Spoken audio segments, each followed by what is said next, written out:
Yo, what's going on everyone? In today's video, I'm going to be showing you how to find all 5 of the different slashers that are now back in GTA 5 Online. And whenever you do run into one of these slashers, it is a really cool experience because there is 5 different types. You have a driver slasher, a clown slasher, a sack slasher, a psycho, and even a clone slasher. But before getting into the video, if you do go on to enjoy, please don't forget to go down below and drop a like on it for me. But now let's get into how to find all 5 of these really cool slashers. Alright, so the first slasher I'm going to be showing you how to find is the driver slasher, and this guy is really cool because he is actually on fire. So to find him, what you need to do is come over to one of these 2 circles on the map. These 2 circles are the only 2 areas where the driver slasher could possibly spawn inside of, but make sure you don't enter the circle until it turns 1 in-game time. I say that only because all of the slashers only spawn in between the times of 1 to 6 in-game time. So what I recommend doing is waiting on the very edge of the circle until it turns 1 in-game time. Once it turns 1, then you can slowly drive inside of that circle radius.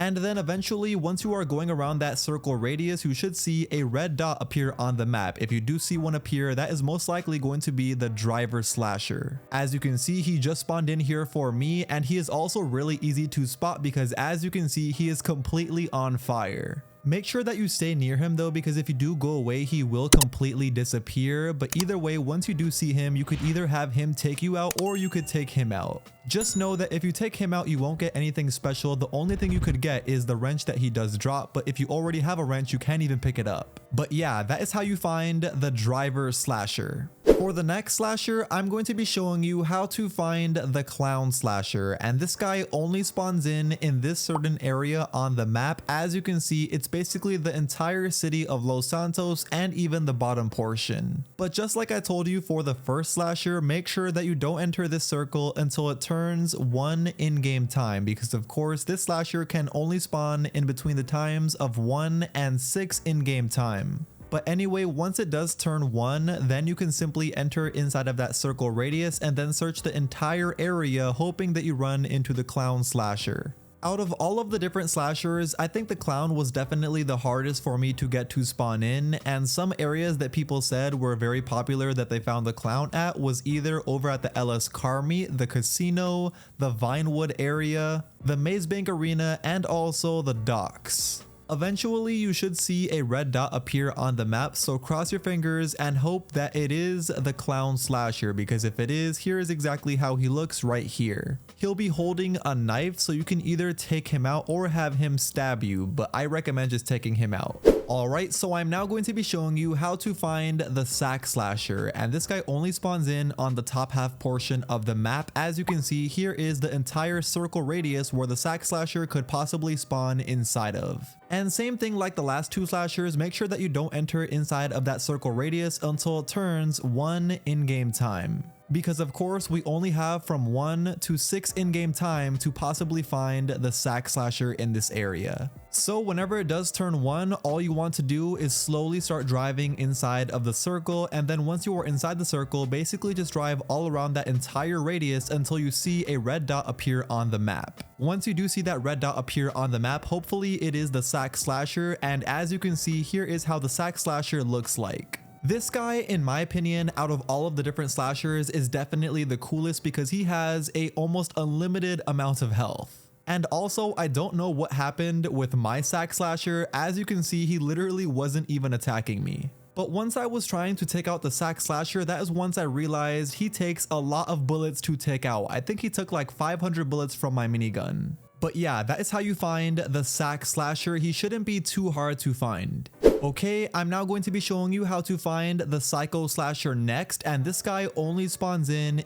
these 4 circles on the map. And same rules like the other slashers, make sure you don't enter any one of those 4 circles until it turns 1 in-game time. Because of course, we only have from 1 to 6 in-game time to possibly find the Psycho Slasher inside of one of these circles. Anyway, once you do drive inside of any one of those 4 circles in between those 2 times, eventually you should see a red dot appear on the map just like the other slashers, and hopefully it is the Psycho Slasher once you do see it. As you can see, I got lucky and I got my Psycho Slasher on my first attempt trying to find him. In my opinion, this guy isn't really too special. All he has is a bat and a mask trying to attack you, but yeah, you could either take him out and pick up his bat or have him beat you with a bat like I accidentally let him do.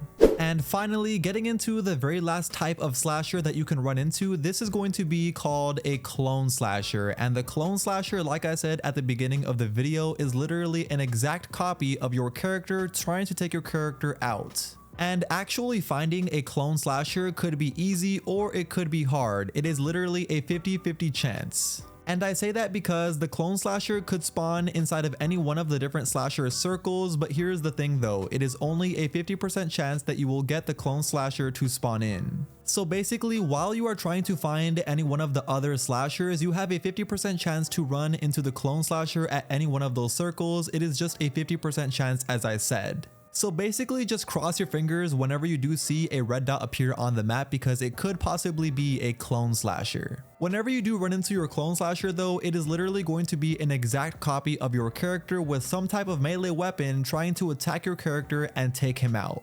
I do know that a lot of people are having trouble finding the clone slasher right now though, but for some reason, I almost always get the clone slasher, like it's almost annoying. I only say annoying because of course to film this video, I had to get all 5 of the different slashers, but whenever I was trying to find one of those slashers, it was almost always just a clone slasher.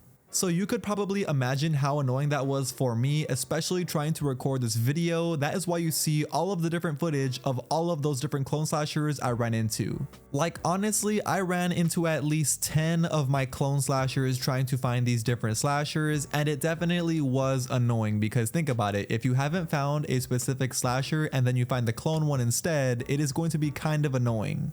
Because here's something I didn't mention yet. Once you do find any one of these slashers, you can't find any other slasher until 15 minutes later. So once you find any one of the slashers, you basically have to wait a full day until it turns nighttime again to find another slasher, so you can only find one slasher per night. So let's just say you are trying to find the clown slasher, for example, and that is what happened to me actually, and you are trying to find it and then you only run into the clone slasher. Well, then you'll have to wait a full day in GTA 5 Online to have another chance to possibly find the clown slasher. But a tip from me, if you are trying to find a specific slasher and you don't want to find any of the clone ones, once you do find a clone slasher, stay in that same session because most likely the next time that you try to find a slasher, it won't be a clone slasher. Anyway though, that is now going to be the end of today's video. You now know how to find all 5 of the different slashers that are now back in GTA 5 Online for the month of October. Of course, if you went on to enjoy today's video or if it helped you out in any way, please do me a favor in return by going down below and dropping a like on the video. But until next time, I will see you all in my very next GTA 5 Online video. Peace.